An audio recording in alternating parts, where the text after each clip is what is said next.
Hi అందరికీ. ఈరోజు మనం బీరకాయ మటన్ కీమా ఎలా తయారు చేసుకోవాలో చూద్దాం. నేను చెప్పే విధంగా మటన్ కీమా చేసుకుంటే చాలా బాగుంటుందండి. ఇప్పుడు బీరకాయ మటన్ కీమా ఎలా తయారు చేసుకోవాలో చూద్దాం. ముందుగా స్టవ్ మీద ఒక ప్యాన్ పెట్టుకుని 5 స్పూన్ల ఆయిల్ వేసుకోవాలి. ఆయిల్ వేడెక్కిన తర్వాత కడిగి శుభ్రం చేసుకున్న కీమాని అందులో వేసుకోవాలి. నేనైతే 300 గ్రామ్స్ కీమాని తీసుకున్నాను.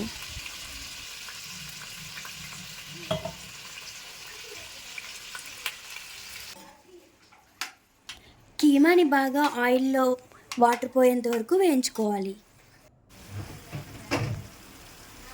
ఇప్పుడు కీమా వేగుతుంది కదా, ఇప్పుడు మీడియం సైజు ఉల్లిపాయలు 3, పచ్చిమిర్చి 2 తీసుకుని కట్ చేసుకుందాం.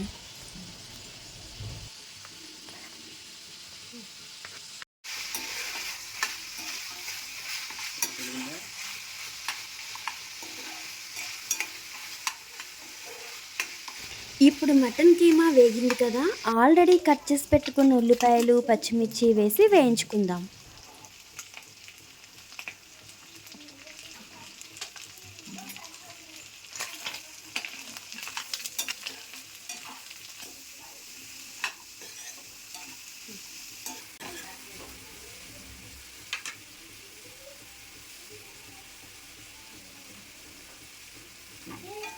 ఉల్లిపాయలు వేగుతుండగానే 1/2 స్పూన్ పసుపు వేసి వేయించుకుందాం.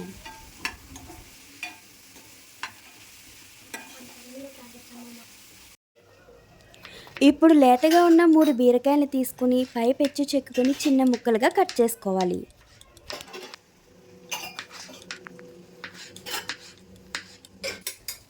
ఉల్లిపాయలు వేగాయి కదా, ఆల్రెడీ కట్ చేసి పెట్టుకున్న బీరకాయలను అందులో వేసి బాగా వేయించుకోవాలి.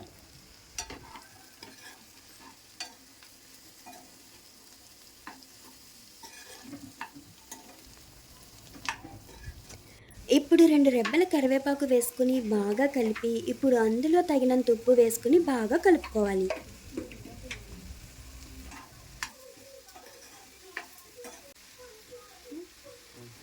కూర మగ్గుతూ ఉండగా ఇంచు అల్లం, 6 వెల్లుల్లి రెబ్బలు, 1/2 స్పూన్ జీలకర్ర, దాల్చిన చెక్క ఇంచు, 6 లవంగాలు, 1 స్పూన్ ధనియాలు, 1/2 స్పూన్ గసగసాలు, 3 యాలకులు వేసుకుని మిక్సీ పట్టుకోవాలి.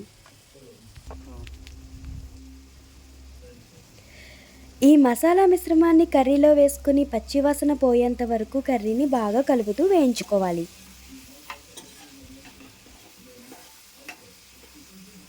కీమాకి మసాలా బాగా పట్టిన తర్వాత 2 స్పూన్ల కారం వేసుకుని బాగా కలుపుకుని 1 నిమిషం పాటు వేయించుకోవాలి.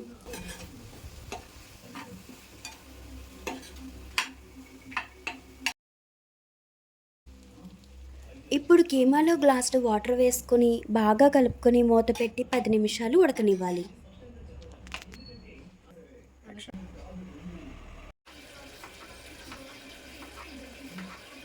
ఇప్పుడు మూత తీసి ఒక్కసారి కలుపుకుని మూత పెట్టి మరో 5 నిమిషాలు ఉడకనివ్వాలి.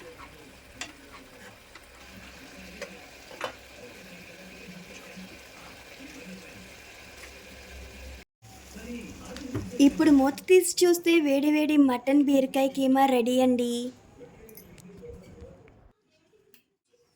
ఈ మటన్ కీమా బీరకాయ కర్రీ రైస్లోకి కానీ, చపాతీలోకి కానీ, రోటీలోకి కానీ చాలా అద్భుతంగా ఉంటుందండి. మీరు కూడా ట్రై చేసి కామెంట్లో ఎలా ఉందో చెప్పండి.